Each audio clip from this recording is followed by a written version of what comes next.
Hey guys, what's up? Welcome to this week's episode of the Small Business Surgeon podcast. And guys, we are unpacking a very special treat for us today. Today's guest is a former US Army explosive ordnance disposal expert.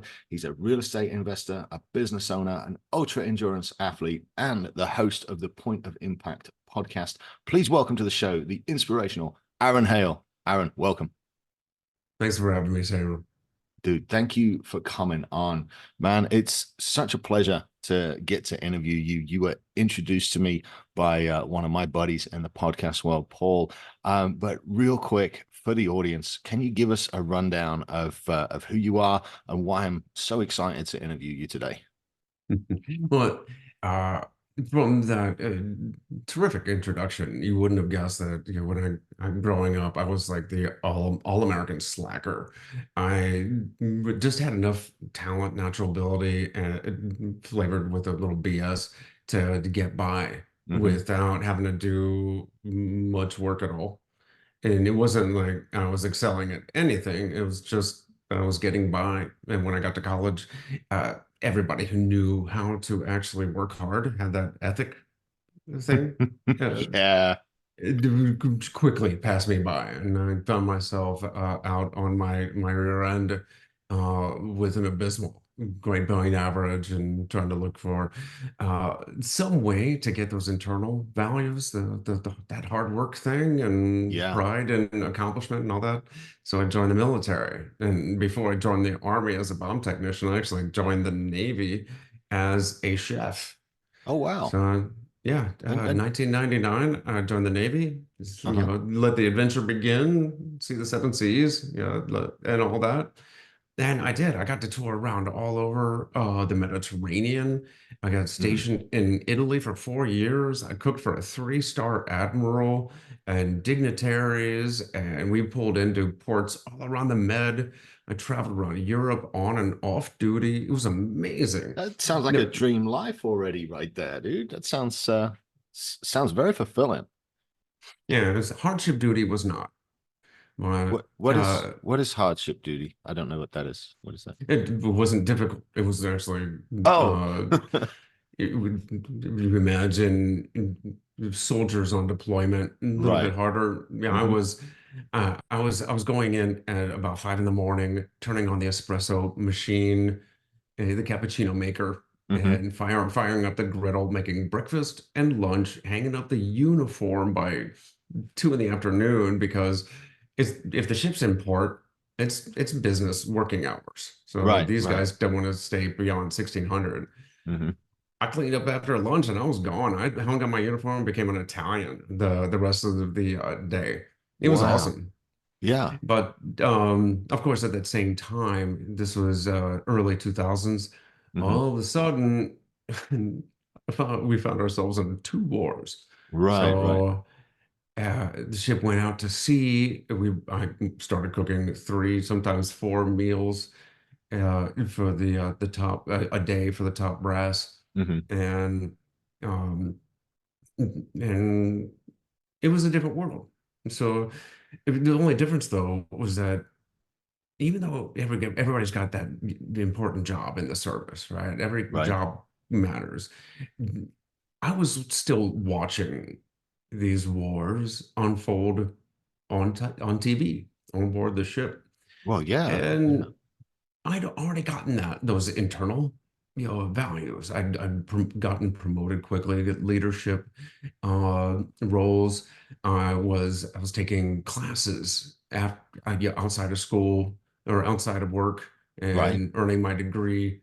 And I was actually becoming proud of myself and enjoying the challenge of getting better.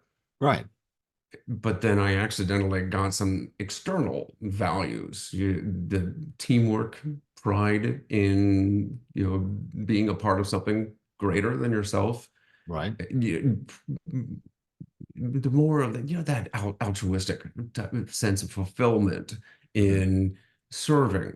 And yeah, I was going to take 4 years, get the GI Bill, go back to college, do it the right way the next Right. time.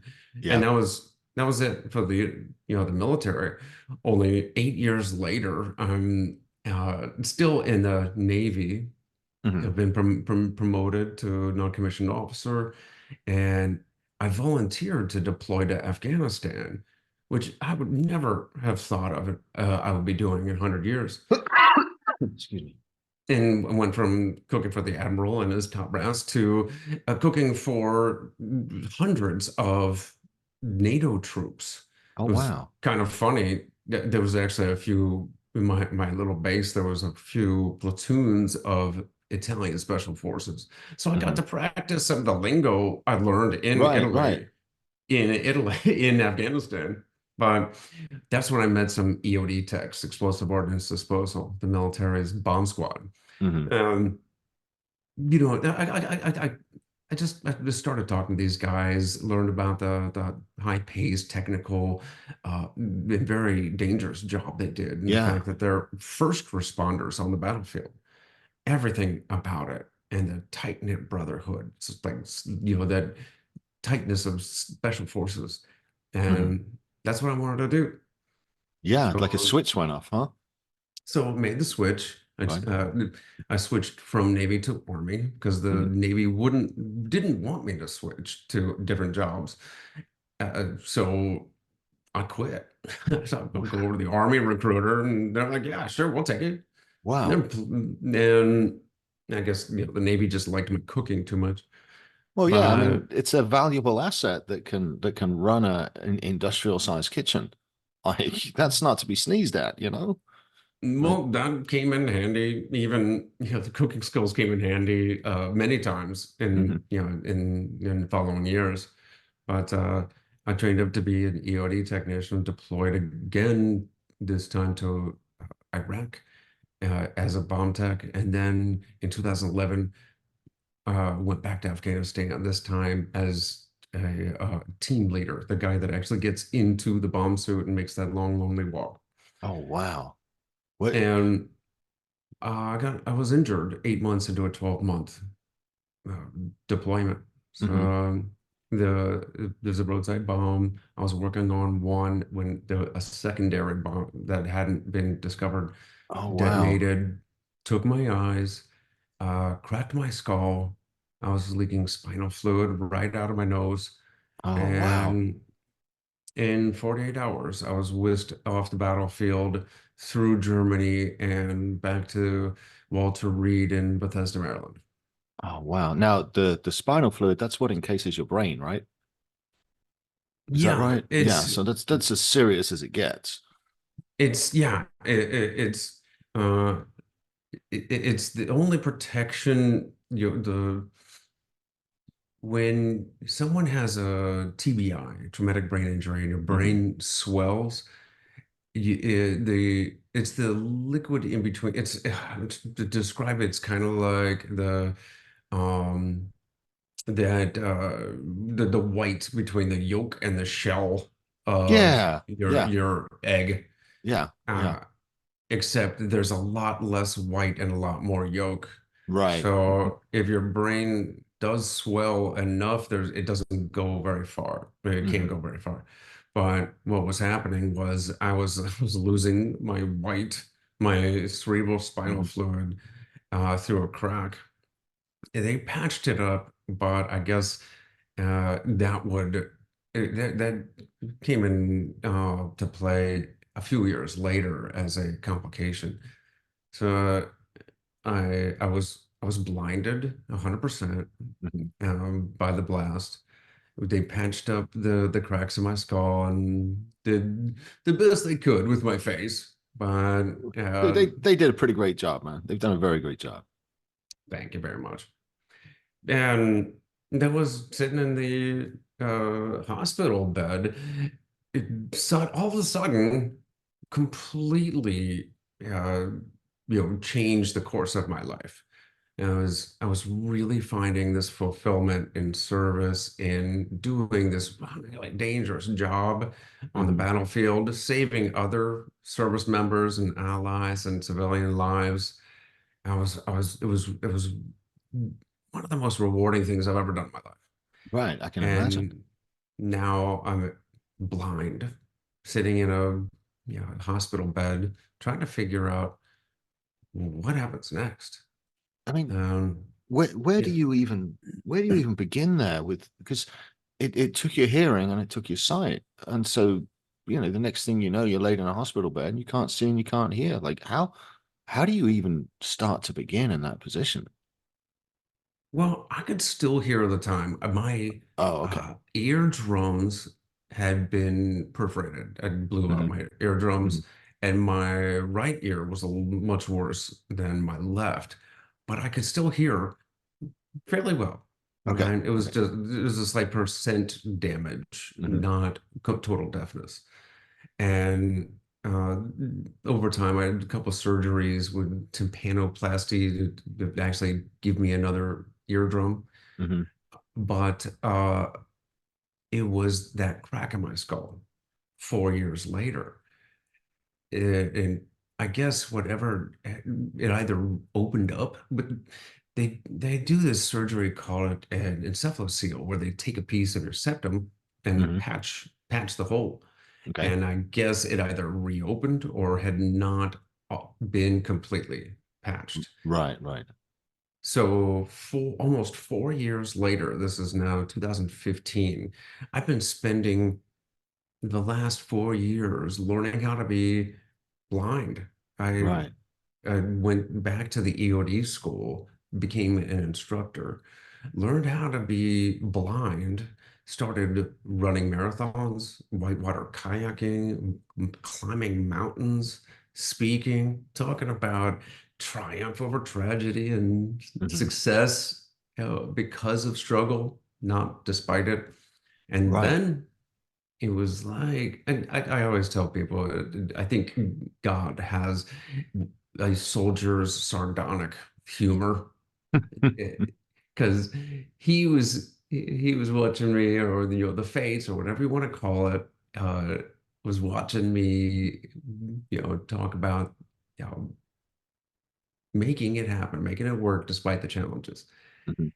And, or maybe, more accurately, because of the challenges, I was becoming a stronger person. And I got a tap on my shoulder, so to speak, saying, "Oh yeah, do it again. Put your money where your mouth is." Right. And I contracted bacterial meningitis, Oh man. and it was right through that hole in my skull. Hmm. A path out, and it was leaking. It was a slight leak of spinal fluid, and a Hmm. path out is a path in. And uh, I was sent right back to the hospital again. And it was excruciating. I was nearly killed a second time from the inside out. Hmm. And the bacteria stole what was left of my hearing that the blast hadn't taken. Wow. So when I came home, I was in a wheelchair because, well, backing up a little bit, when I lost 100% of my eyesight, I had Hmm. the bonus gift of a sleep disorder because my I couldn't reset my circadian rhythm Right. to Yeah. sunlight. Hmm. Well, when I lost my hearing, I also got the bonus gift of losing my inner ear balance, the Oh vestibular wow. balance. Yeah. Yeah. Yeah. Yeah. So I was in the hospital, and each time I wanted to go to the bathroom, I'd have to hold on for dear life to those handicap rails, or I'd fall Hmm. right off the toilet. Yeah. Oh, well, I never even thought of that because it controls all your balance, doesn't it? The fluid in your inner ear. And Matt, you know that feeling when you're tilting back on the back two legs of a chair, and you're Hmm. right at the precipice of balance, Yeah. and then if you close your eyes and you don't know which way you're tilting, Hmm. and you don't know which way you're falling, Hmm. but it feels like you're falling. Wow. That What's what it felt like all the time, I couldn't even imagine. even even in my sleep. So sometimes I'd have a crazy dream of falling and wake up jumping out of the hospital bed. Wow. So yeah, it was I came home in a wheelchair. Sat there at my breakfast, bar, the counter, my kitchen, and I would actually be holding on to the counter as I sat on the stool. And again, like just sitting there going, why me? Right? When is enough enough? Yeah. When have I paid my fair share? When does the soldier, you know, served his duty, right? And I'm like, come on, lightning. But um, you know, you can only you gotta let process those feelings, but you can't wallow in them. You can't get stuck Yeah, just but so in many the people do though, and with problems not nearly as big as what you've had to overcome.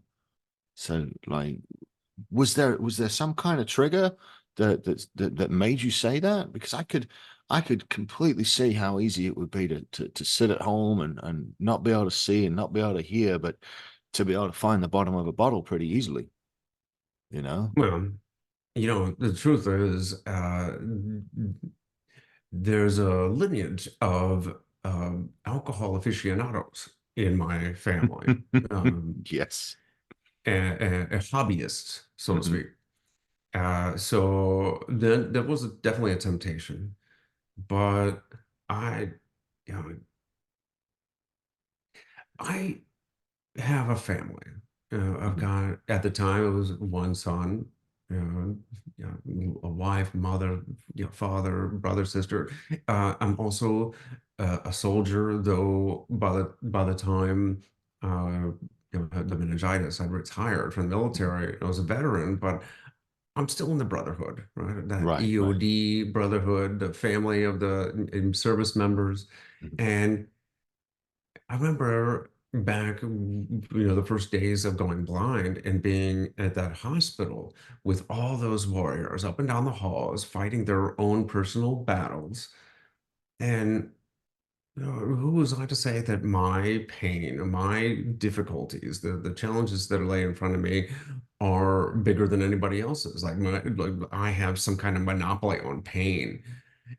And I have a good enough excuse. Like mine's good enough Right. to just say I quit. Hmm. No, I mean, when it comes down to it, whatever the reason, whatever the excuse is that's laid before you, yeah, it's gonna suck, and it's gonna be. Sometimes it hurts. It hurts a lot, both emotionally, physically. But you can only play the victim for so long until you got to ask the question. Then what? Yeah. Yeah. What do you do next? Are you just going to sit there forever? What kind of life is that? I could Forever's have a long crawled time. into a bottle and I Hmm. could have sat on the couch, but I was responsible for people, responsible to others, and I have this ethical imperative Hmm. to be and do my best, be the best me I can be, no matter what my situation is, because others count on me. So I I processed my feelings. Hmm. I just I took stock of my life, and uh, I like to use an example of my military time. EOD technicians, at least in the Army, most of the time it's 2 or 3 person teams, and they get these huge shipping containers full of tools to battle anything that goes boom, from bullets to nuclear weapons. So we get a lot of Right. tools. Yeah. For Yeah. a 3 person team, including bomb suits, robots, power tools, hazmat kits, all that kind of stuff. Hmm. And then you go on deployment, you get this armored truck, and you can't fit all the tools in the armored truck and your team. Right. So you got to do a bit of a triage and pick the tools you're going to be most likely to use in the Hmm. particular area of operation. We got to Afghanistan and there were no roads. It was all like goat trails, dirt paths. Right. So most of the time we were on foot, we were dismounted, and we could Wow. only bring with us what we could carry on our backs. Hmm. So we had to leave a lot of tools behind. But we couldn't just say, the mission still had to be a success and need to move, Right. carry on. We couldn't just say, "Oh, I left that tool behind," so can't deal with that kind of explosive. Hmm. We had to use the resources we had available, our Right. Right. wits, our team, uh, things we had on hand, Hmm. or available to call forward, and we just couldn't say quitting was not an option. And that mentality, would carry that forward to my life and just say, okay, I had to leave some tools behind. Mm. I left some eyes, some ears behind, take stock of what I still had and try to figure it out. Use my creativity, use my work ethic that I picked up over the years Yeah. and figure it out. I love the way you framed that in just that, hey, life moves on. I dropped a couple of tools. Let me look in my bag and see what I got left that I can use. And maybe I can modify a few tools to fit the things I need, dude. I mean, that's just an incredible way to frame the situation. I love it. Hey guys, it's Sam. And as the small business surgeon, I spend a lot of time fixing businesses. But what surprised me the most was the amount of time I spend fixing the entrepreneur. If the entrepreneur's broken, the business will never run right. So if you're feeling stuck in life, if you're feeling stuck in your business, overwhelmed, and you don't know where to begin to sort things out, don't worry. You're not alone. It happens to all of us. I want to introduce to you my solution, The Clinic, a 90-day accountability program where I teach you to take control of your life. Best investments I've made have always been in myself. Go to FollowSam.Live and click Join the Clinic to apply. What was the first thing that you turned to after you were done with the military and coming out and finding a new purpose? Because we've got here in your bio a successful entrepreneur, a real estate investor, a speaker. So as you came out of that, what was the first thing that you really got together with and started to produce from? What was the first thing you went to? When I first went blind and got out of the hospital, yeah, I was still in the military, so Hmm. I'd spent months and months in the hospital. Not, it was mostly learning how to be blind. And Right. there wasn't really much for me. They could do, yeah, at Walter Reed. They Hmm. patched me up, but it's not like they can do whole eye transplants yet. Right. So once I was patched up, they sent me to the Blind Rehabilitation Center at the VA hospital Mhm. in Augusta, Georgia. And it was about 6 months, 5, 6 months where it was a school for learning how to use the long cane Right. Right. and the accessibility tools like, the talking computers and phone and that kind of stuff. Hmm. Learn daily living skills like learning how to pair your socks again. Oh my, like stuff you never even think of. Like, So, it definitely took some time, and also in that time, I'm in a hospital eating hospital food, and mhm. I remember back before the VA hospital when I was at Walter Reed, they fed me like I was going through Navy SEAL training. Right. That it was. If you remember the movie Animal House when Belushi just piles up that tray, that's the way it felt like when it came. Right. I can't eat that. Well, thank you.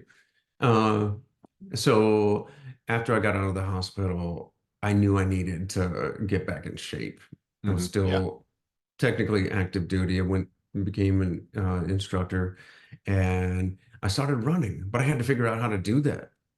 I started looking up all these other blind people and what they were doing. Blind, and I would just do an internet search for blind plus whatever, outside, Right. running, fitness, and a few names kept popping up. Eric Weinmayer was the first blind person to climb Mount Everest, What? and Lonnie Bedwell, Hmm. who's the first blind person to kayak the entire Grand Canyon in a solo Wow. kayak. And Ivan Castro was still active duty as an Army Ranger, and he was working at the recruiting office in North Carolina. So I looked these guys up. I Yeah. went Yeah. mountain climbing with Eric. I went kayaking with Lonnie. Wow. I had a talk with Ivan about running because he told me he made it a point every year to run the Air Force Marathon, the Army 10 miler, and the Marine Corps Marathon Hmm. every year. And I thought, wow, that's pretty cool. That's pretty Right. patriotic. I think I'll do that. And I registered for all three of those races and somehow got pulled into two other marathons. And so I was registered for four marathons Hmm. and a 10 miler in 2014. And I'd never I'd never run anything longer than a 10K in my life. Oh, wow. Okay. So, So how I does got myself fit.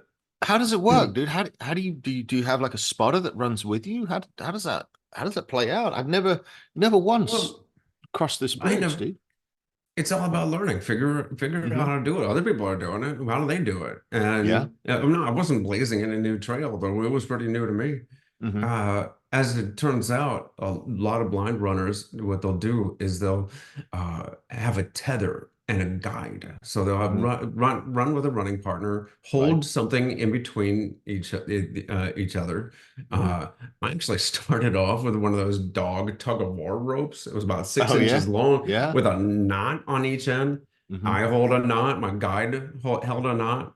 It's a little uncomfortable, and the thing got kind of stinky after a while. Yeah. Uh, but that was what worked. Now I've Yeah. got this just like a piece of backpack strap and nylon webbing that I had a Hmm. loop in either end that I could fit a couple fingers in, Hmm. and that's what we run with, my guide and I. I like that. And Just yeah. that's how I made my way through my first marathons and many more. And then um, the meningitis struck, and I had to learn how to walk all over again. Wow. But I mean, when that happened, I had to, I was totally blind, totally deaf, Hmm. had the sleep disorder and the loss of balance. So, I'm going totally senseless. Hmm. But, but my sense of humor, sharper than ever. But, but I was sitting there trying to figure out like what to do next. Going through the why me's, the what ifs, Right. Right. and go through that phase, the process of dealing with the emotions and trying to figure out what steps to take next. And I was like trapped in my body. It Right. was like Yeah. I couldn't see, I couldn't hear, and my whole world ended at my fingertips. Mm. So my girlfriend at the time, my wife now, actually began writing every letter of every word she needed to say to me in the palm of my hand. And that's how I communicated. Of course, this is about that time I was thinking, man, I should have learned Braille. But Yeah. uh, technology being what it is, I was in some sense I was lazy. Right. But yeah, we're spoiled by technology, right? Even the blind. But I turned to one of my old passions of cooking, Right. and it was getting close to Thanksgiving. I would have to wait 6 months before I'd have my cochlear implant implanted. Hmm. They had to wait till the infection cleared, Of course. and Yeah. then they would do one ear, let it heal, turn the thing on, Hmm. tune it in, and it was a series of what they call mapping. It's like hitting Right. a bullet with another bullet as your Hmm. brain learns what's going on, and they tune it in, so to speak. And then once that was, we've actually found out that the right ear was so damaged, and the inner ear workings were so damaged that it just didn't work. And then we go to the other ear and go Wow. through that whole process all over again. That So is during that yeah. whole waiting time and process and learning and tweaking and tuning, uh, I needed an outlet. I needed something to just take my mind off of things. Yeah. And I started cooking, and Thanksgiving was coming, and we decided just invite everybody, right? The Right. whole family from all over the country, friends, neighbors, even a few EOD technician, like the students. These are young guys. Maybe they Yeah. haven't have time saved up to go on vacation themselves.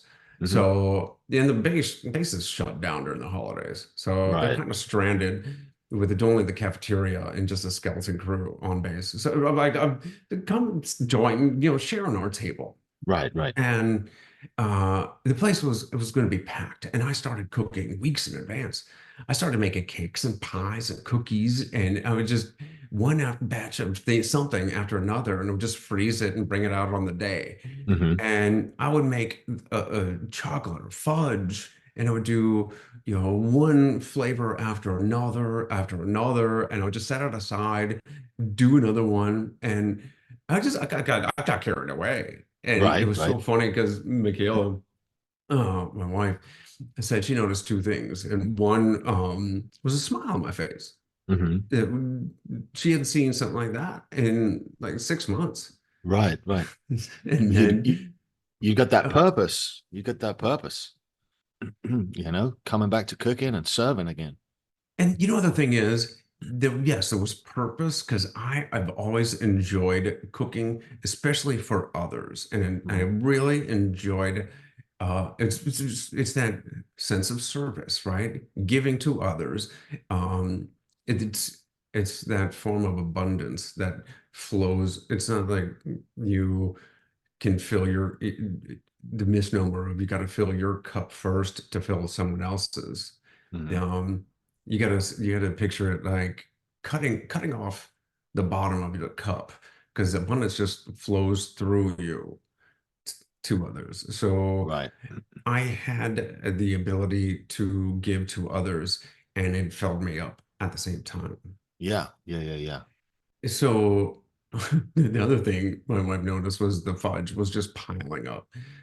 In fact, I overdid it even for the crowd I was cooking for. Right. So she started sneaking it out. Like you gotta be real stealthy around a blind deaf guy. But she was giving it away. People Hmm. started coming back and asking if they could buy some for the birthday party, baby Right. shower, Hmm. and something triggered that entrepreneur, capitalist in my head, trigger and said, "Well, of course you may." Right. And before we knew it, a business had formed, Extraordinary Delights, eodfudge.com, and Ah, dude, that's we, outstanding. yeah, so Wow. we started a business. And all from needing something to do to stay focused and keep your mind where it needed to be and pursuing a passion, man. So you get to make people smile with fudge. Say that again, I'm sorry. So you get to make people smile with fudge. Yeah. Well, I love hearing that they gave it to their grandfather, their kid, whatever. It was a gift for somebody else, and they absolutely loved it. It makes me feel good Hmm. that I did good, Oh right? yeah. Yeah, yeah. And is that still then? Is that still a business? Is that still something you do? Can we still go buy fudge? Absolutely. All right, then Absolutely. I am 1000% ordering fudge after this show. My mother loves it. My sisters love it. It will make a wonderful gift. So yeah, we'll talk about that website before we get offline again. But so the fudge business, led to what? That led to the podcast. That led to the speaking. I mean, how did that all play out? I've been invited to speak and tell my story actually as far back as right after the initial explosion. Hmm. I got out of Walter Reed and I would do fundraisers for other organizations, nonprofits, that kind of thing, tell my Right. story. And it's evolved and plenty of story built, tacked into it after the fact. But so I've been Right. speaking for a while. When I also continued to run marathons, Hmm. and after I lost my ability to, balance, I had to learn how to walk again. Uh, I used those trekking poles Oh yeah, to yeah. that I would take into the mountains. I Hmm. was just using that to get to the mailbox and back, Oh wow. and I'd be exhausted. But then I would get on the treadmill and just hit that quick start, and it was like half a mile an hour, and Hmm. just walk, holding on with like an iron grip to the stability bar. And each day I would hit the speed up button one or two more times Hmm. until I was jogging, Oh and then I was wow. running again. And a year after the meningitis, I ran my first comeback marathon, and it was the fastest time I'd ever had. Oh, First sub 4 hour. And then I went after longer races, ultra hmm. marathons, to a 12-hour, 100 miler, and just July 2023. I became the first blind deaf person to run the Badwater 135, the toughest foot race on earth. Wow. And that's across Death Valley and over three mountain ranges up Mount Whitney to the Mount Whitney portal. What And what was that uh, like, dude? Because that sounds like the ultimate version of doing life one step at a time and just conquering the next step. But like, what was it like to run that? it's hot. It was a It was constant hard. challenge. There's a joke in marathons. After 20 miles, you're Hmm. halfway there. And the meaning behind it is that 26.2, obviously 20 isn't halfway, Hmm. but you get through the physical part in 20 miles to get to the mental part, Mm. which is the finish. Yeah, yeah, And when you're running bad water, yeah, you hit that point. It's all mental. yeah. And that's why we, at least and I know many others that do these endurance races.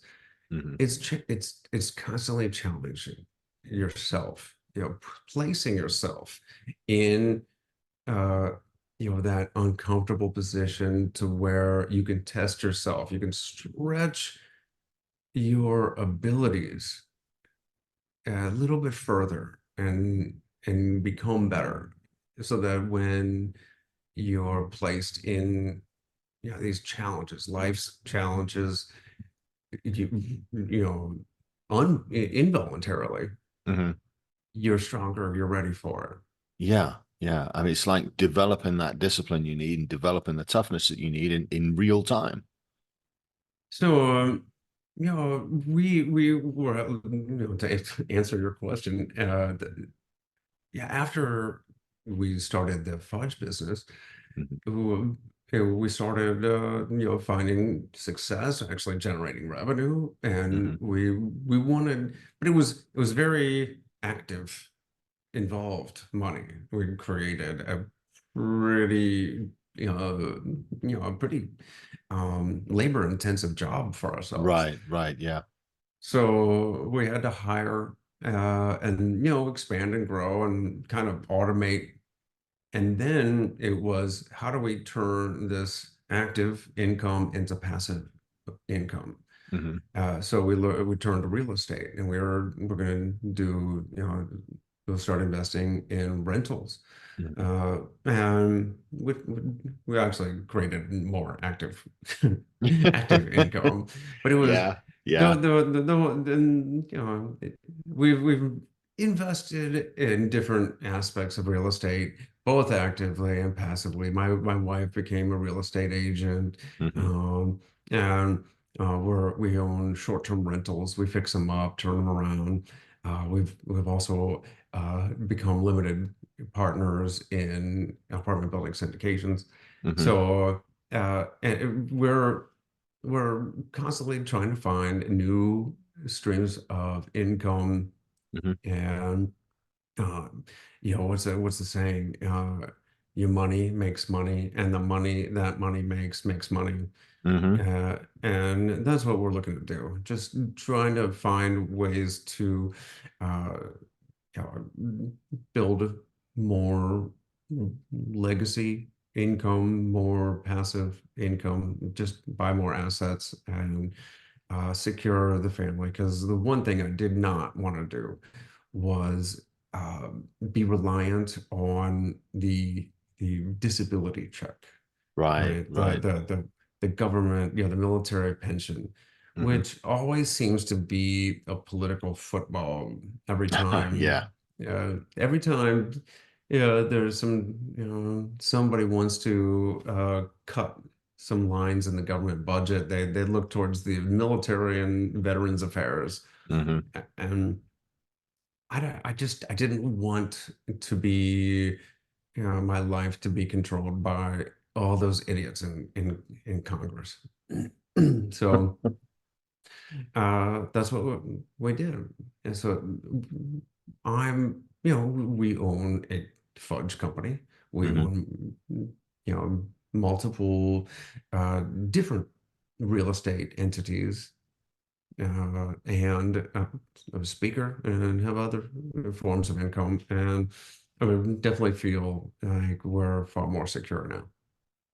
Totally understand. Man, it's been great hanging out with you, Aaron. I feel like I could just keep picking your brain for the next few hours. But there's a time window on these things. So I just want to ask you a few more questions, mate, if that's all right.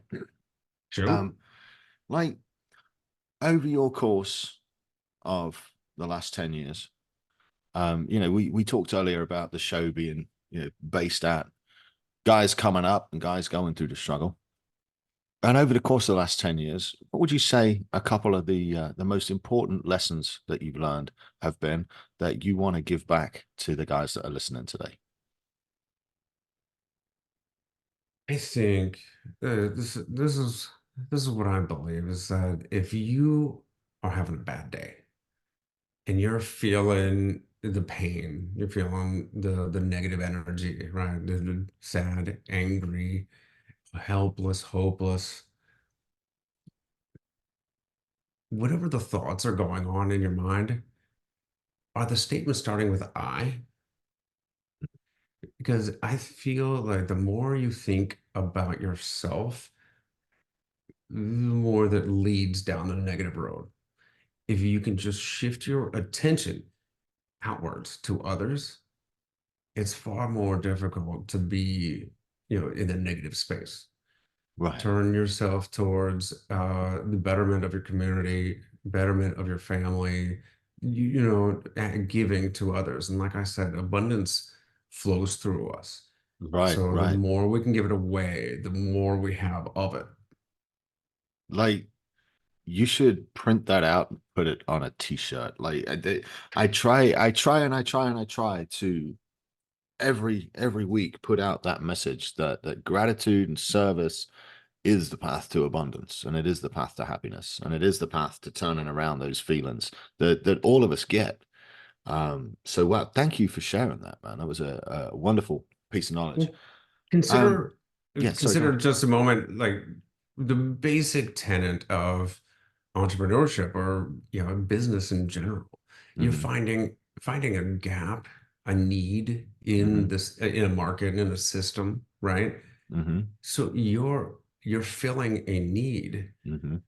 and therefore, if it's a need that is necessary, that people it's in demand, people want, then you get paid in return for that, in exchange of value. Absolutely. And it's a bit of a universal law for every aspect of life, right? Absolutely. Yeah. It's not a Yeah. zero-sum game. If you add to the system gives back to you. Every And it's the time. same for your own personal energy, efforts, labors. It comes back to you. I just wish that it hadn't taken me 43 years to discover it. What I teach is that the first thing we do is serve, the second thing we do is solve, and the third thing and the last thing we do is sell. That's at the end. We got to serve these people and solve their problems first. And it pays off, man. You're absolutely right. All right. Couple more questions, Aaron. Tell us something that you've got cooking that you are excited about that's coming up in the future for you guys. Well, We are refinancing three of our properties. We're actually we're about to sell another one. And that's all excited because it's exiting on Yeah. a project. I always love exiting. Uh, it's celebrating and Yeah. looking for the next deal. Hmm. Uh, I'll be running my first back-to-back marathon. So one marathon and then another marathon the next day. Wow. And uh, and this is an attempt. I'm going to try to knock off all 50 states. Oh, Uh, wow. so I'll be doing a back-to-back in April. And then in June, I'll be doing 5 marathons in 5 days. Wow.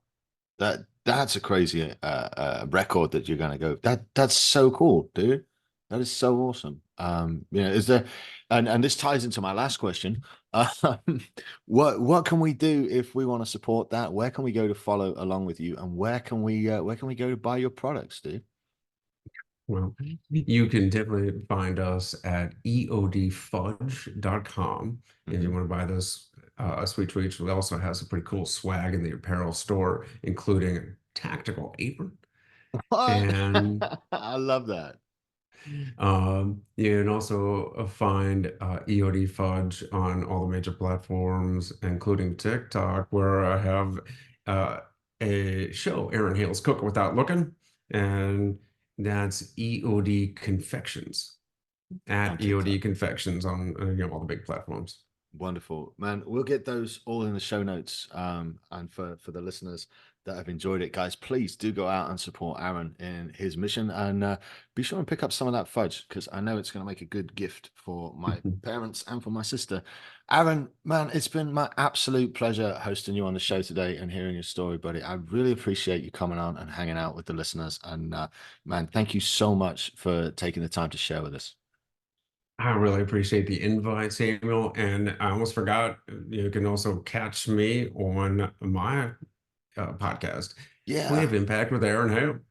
Point of impact. All right, guys, that was Aaron Hale. Such a wonderful dude. I really enjoyed that conversation and hanging out.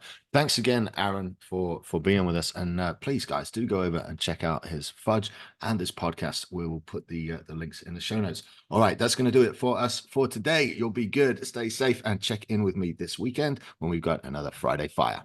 I'll see you.